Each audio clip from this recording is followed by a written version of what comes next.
সবাইকে নমস্কার। মঞ্চে রতনলাল নাথ মহোদয়কে, honourable leader of the opposition Shri Jitendra Chaudhury মহোদয়কে, honourable government chief whip Shrimati Kalyani Saharoy মহোদয়কে। কর্মকাণ্ড সেটা থেকে কিন্তু নেক্সট জেনারেশনও অনুপ্রাণিত হয় এবং আমরা তিনি বলেছেন সেদিন আমাকে মনে রেখেছে কথা।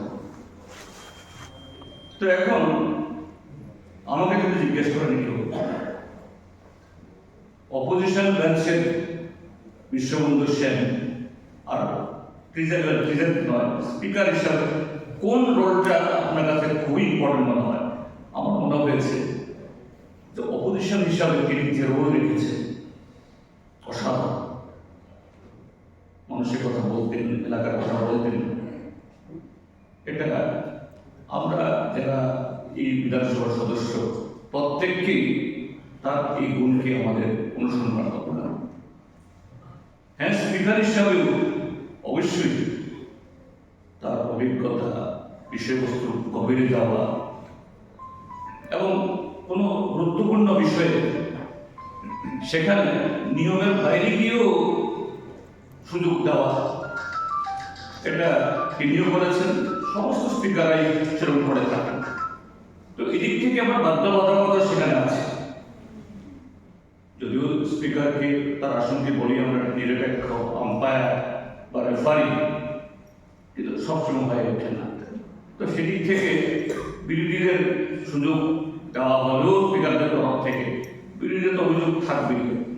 যাই হোক, আমি সেই দিকের থেকে বলছি না, কিন্তু আমি বলবো এই হাউসে তার সাথে 2008 থেকে 14 6 বছর এবং 2023 থেকে 25 এখানে 2.5 বছর আমার কাছে সেই বিশ্ববন্ধু এটাকে অত্যন্ত উজ্জ্বল এবং অবশ্যই একজন স্পিকার অধ্যক্ষ আম্পায়ার হিসাবে তিনি অত্যন্ত দক্ষতার সাথে যোগ্যতার সাথে তার দায়িত্ব পালন করে গেছেন।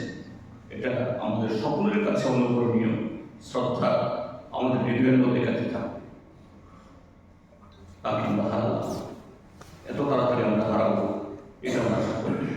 যাই হোক, মাননীয় প্রয়াত স্পিকার বিশ্ববন্ধু সেন, তার পরিবার পরিজনের প্রতি আবারও আমি গভীর সহযোগিতা জ্ঞাপন করছি এবং বিধানসভা হিসাবে যারা আমরা এই পরিবারের সদস্য তাদের সকলের প্রতি প্রয়াত বিশ্ববন্ধু সেন আমাদের মাননীয় স্পিকার, তিনি তার স্মৃতি আমাদের মনে অমর থাকুক, জাগ্রত থাকুক।